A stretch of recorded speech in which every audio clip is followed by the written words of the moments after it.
Hi guys, இது ஒரு customise order. இது என் சிஸ்டர் தான் ஆர்டர் பண்ணியிருந்தாங்க. சாரீக்கு மேட்சாக ஒரு ஹேர் கிளிப் கேட்டிருந்தாங்க. இதுக்கு நான் எலாஸ்டிக் ஃபஸ்ட்டு எடுத்து 5 பீட்ஸை போட்டு ஒரு ஃப்ளவர் மாடலில் ரெடி பண்ணிக்கிட்டேன்.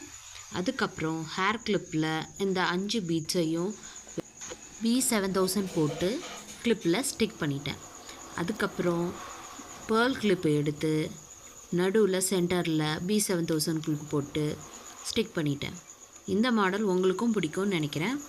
இதே மாதிரி நிறைய டிசைன்ஸில் நம்மளுக்கு ஹேர் கிளிப் அவைலபிளாக இருக்குது. நம்ம சேனல் 100 சப்ஸ்கிரைபரை ரீச் ஆயிடுச்சு. Thank you subscriber. இந்த மாதிரி நிறைய டிசைன்ஸில் நம்மள்கிட்ட hair clip, hair band, hair rubber pants இந்த மாதிரி அவைலபிளாக இருக்குது. நம்ம சேனலை செக் பண்ணி ஆர்டர் பண்ணிக்கோங்க. Thank you friends. பாய்.